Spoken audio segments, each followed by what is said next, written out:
कहानी का नाम अहमद और हैरतंगीज सबक। अहमद एक छोटे से गांव में रहता था। वो बहुत शौक मिजाज लड़का था, मगर अक्सर अपनी बात मनवाने की जिद कर जाता।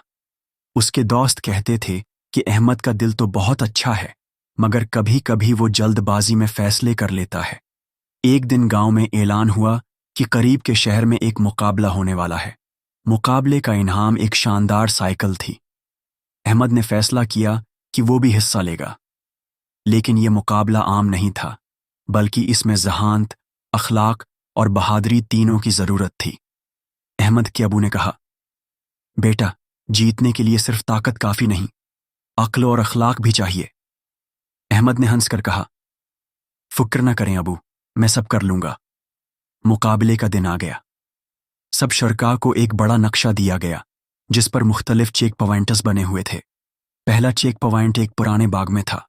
वहां एक बुजुर्ग औरत बैठकर फल तोड़ रही थी, मगर उसकी टोकरी जमीन पर गिर गई। कुछ लड़के जल्दी में आगे बढ़ गए, लेकिन अहमद रक्का और सारे फल दोबारा उसकी टोकरी में डाल दिए।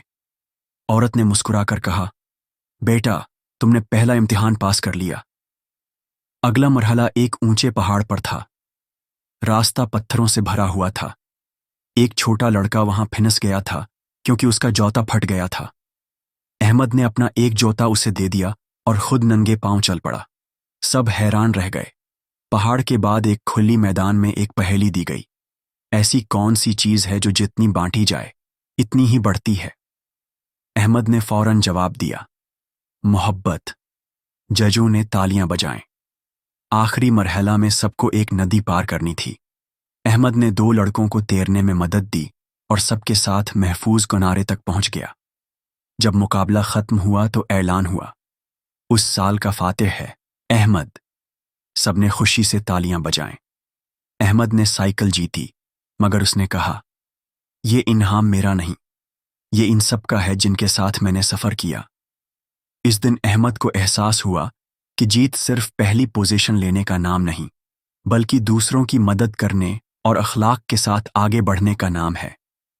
अगर हमारी ये वीडियो आपको पसंद आई है तो बराह मेहरबानी लाइक करें, सब्सक्राइब करें और कमेंट में बताएं कि आपको कहानी की कौन सी बात सबसे ज़्यादा पसंद आई। बेल आइकन को दबाना न भूलें, ताकि आपको हमारी नई कहानियां फौरन मिल सकें।